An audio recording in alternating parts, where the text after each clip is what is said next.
You need to let members know what's out there other than just lots of grass and trees and shrubs. They need to know what they can look out for while they're out on the course. Could be anything wildlife wise, butterflies, birds. It makes it more enjoyable round the golf if they can see stuff, as they're walking around. So if you let them know potentially, what they might be able to see out there, then they can keep an eye out and report back to you.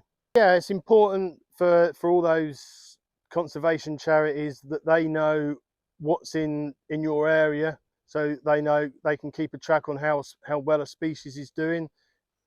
In another area, it might not be doing so well. In your area, it might be doing really well.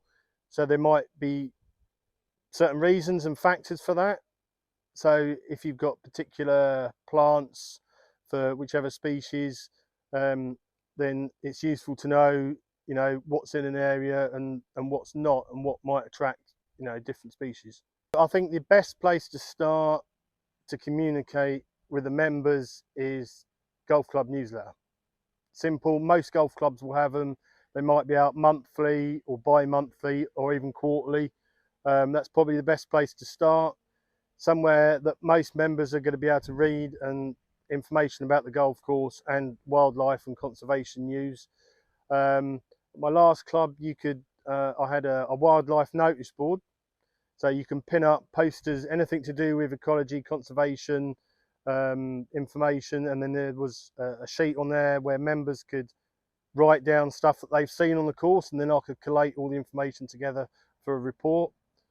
There's all sorts of other ways you could communicate all the wildlife news. Social media, Facebook, Instagram, things like that, or even TikTok is another way of getting the information out there, not just to the members but to the local community. You could go further. You could write articles for magazines, whether it be on a local or national basis, to get the word out around the country. Newspapers is another one. Local newspapers. I've done a few articles, local newspapers, and then stretching it further across different forms of media, radio, TV. I've done both of those on a local basis. Another great way to get people, they might not know, they might live near a golf course, but they might not know the potential that it has for wildlife. So by watching something on the telly or listening to something on the radio, an interview or something, then that gives another option for people to find out more. I've organised nature walks, badger watches, bat walks, moth nights, not just for the members but the local community as well, so they know what's going on their doorstep.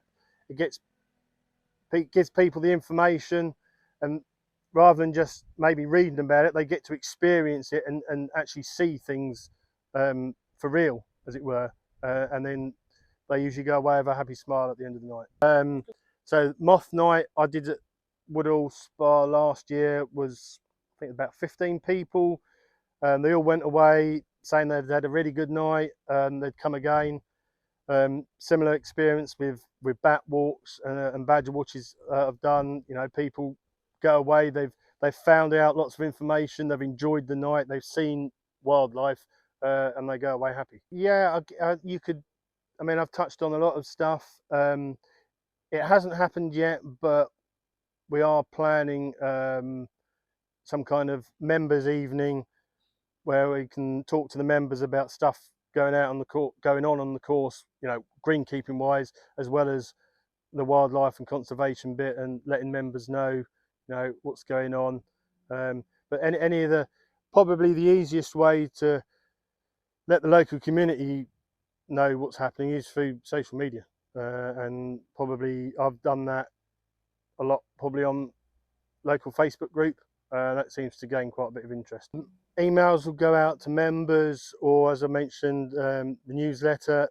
We've recently had installed 2 barn owl boxes, and I wrote a couple of paragraphs explaining what we've done, why we've done it, why we've chosen those particular locations for the boxes, to try and help them understand, in case they wonder, they might not have seen what we're doing, but they most likely would have seen the actual boxes and wondering, what they are, what they're for. So that's probably the easiest way, is put a little piece together, and then the email goes out to the members, and then hopefully that if they've got any questions, then they can let me know.